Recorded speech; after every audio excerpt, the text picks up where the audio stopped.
जी ने 3 श्लोक लिखे। पहले श्लोक में भगवान शिव को स्मरण किया है। दूसरे श्लोक में प्रभु श्री राम के मुख को वंदन किया है। और तीसरे श्लोक में जो स्वरूप मेरे पीछे आप देख रहे हैं, इस स्वरूप की वंदना की। 3 श्लोक लिखने के बाद गोस्वामी तुलसीदास जी कथा प्रारंभ करने से पूर्व अपने मन रूपी दर्पण को निर्मल करते हैं। कैसे निर्मल करते हैं, ये दोहा आप सबको याद है। श्री गुरु चरण सरोज रज, निज मन मुकुर सुधार,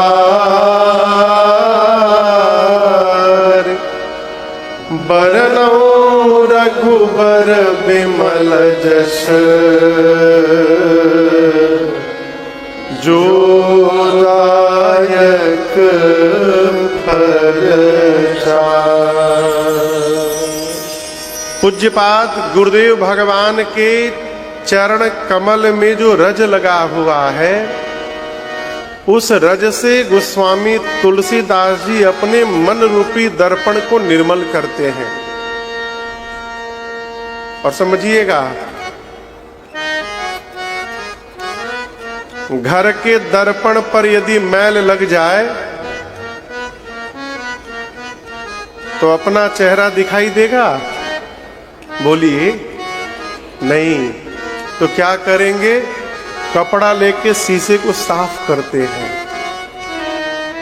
जिस प्रकार घर के दर्पण पर मैल लग जाए तो अपना मुख नहीं दिखाई पड़ता, उसी प्रकार जब मन के दर्पण पर मैल चढ़ जाए तो हमको भगवान नहीं दिखाई पड़ते, न भगवत कथा समझ में आती है। इसलिए सबसे पहला काम है मन को निर्मल करना। राम जी कहते हैं, निर्मल मन जन सो मोहि पावा। सुंदरकांड में आप पढ़ते होंगे, क्या कहते राम जी?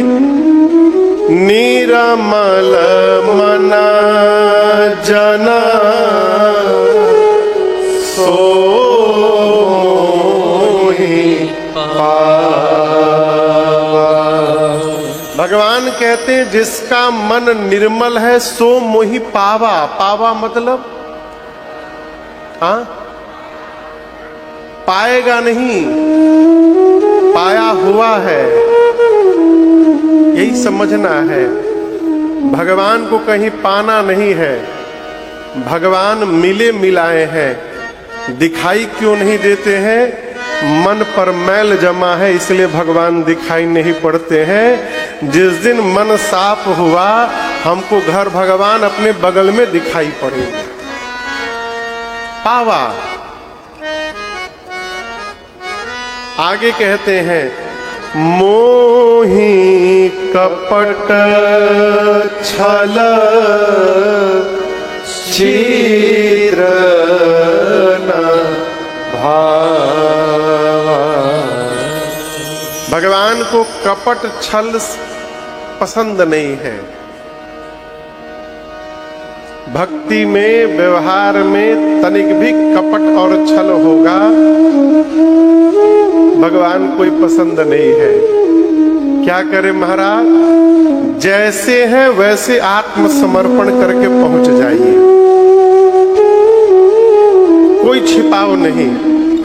यदि कर्म बिगड़ा है आपका और चेहरे पर दाग लगा है तो पाउडर लगा के न जाइए,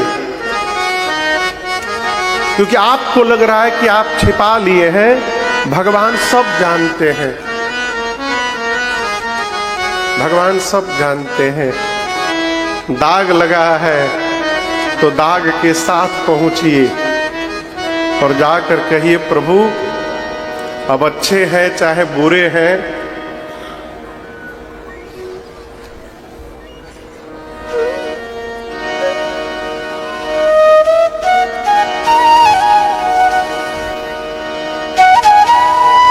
आत्मसमर्पण करिए।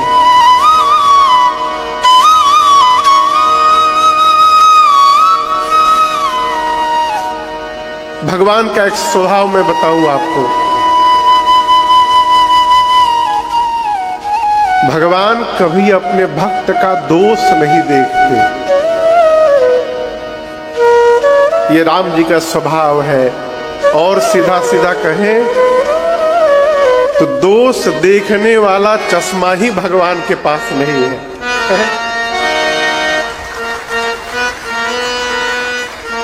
मानस की चौपाई कहती है, देखी दोष कब हो न और आने,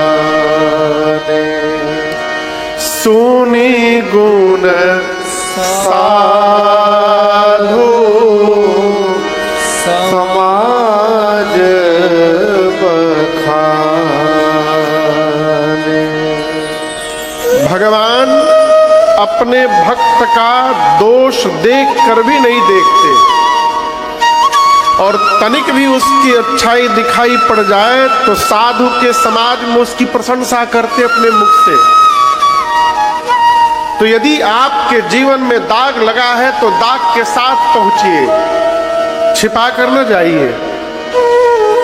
जाकर कहिए, प्रभु अच्छे हैं चाहे बुरे हैं, है तो आप ही के नाथ। स्वीकार कर लीजिएगा तो आनंद हो जाएगा, ठुकरा दीजिएगा तो आवारा बन के जगत में घूमूंगा, और जब मैं आवारा बन के घूमूंगा तो मेरी नहीं जाएगी, आपकी जाएगी। क्यों? मैं आपका हूं, इसलिए आपकी चली जाएगी।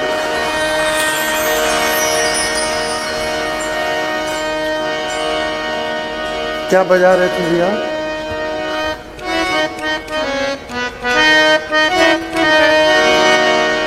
प्रभु अपने दर से अब तो न टालो,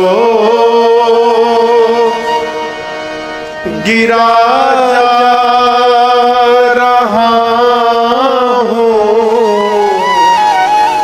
उठा लो उठा लो।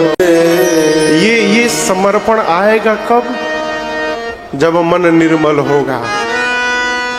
और एक बात समझिएगा, मन निर्मल करने का उपाय क्या है? क्या उपाय है? श्री रामचरितमानस में एक चौपाई है, आप में से कई लोगों को याद भी होगी ये चौपाई। जिसको याद है साथ में गाइए। 2 चौपाई में गा रहा हूं। सीता मैया पीछे दिखाई दे रही हैं, बोलिए।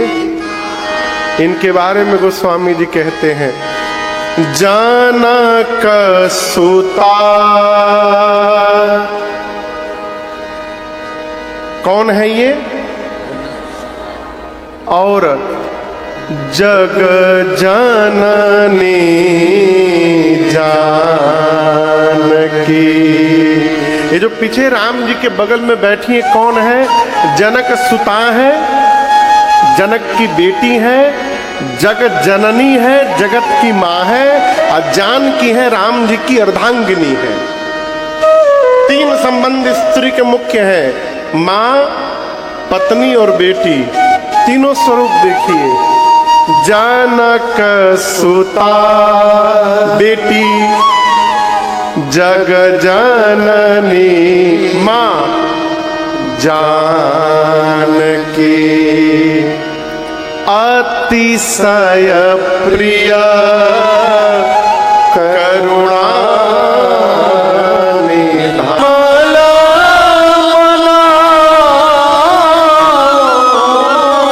गोस्वामी जी कहते उन सीता जी के दोनों चरणों को मैं बार बार प्रणाम करता हूँ। क्यों? उन्हीं चरणों की कृपा से। जासु कृपा निरमल मति पाऊं। इसका क्या अर्थ है? बिना सीता मैया की कृपा से मन निर्मल होने वाला नहीं है। और जब तक मन निर्मल नहीं होगा तब तक रघुनाथ जी मिलने वाले नहीं हैं। इसलिए भगवान को यदि प्राप्त करना है तो माँ के चरणों में वंदन पूजन करिए। माँ कृपा करके अपने संतान के मन को निर्मल करेगी तो भगवान घर बैठे बिठाए प्राप्त हो जाएंगे।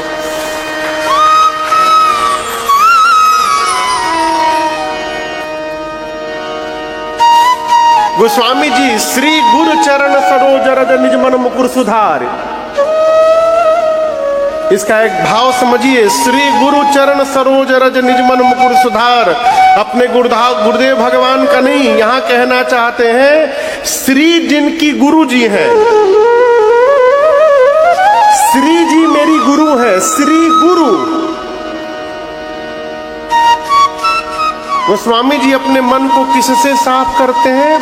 श्री यानी सीता जी, माँ का नाम श्री है। श्री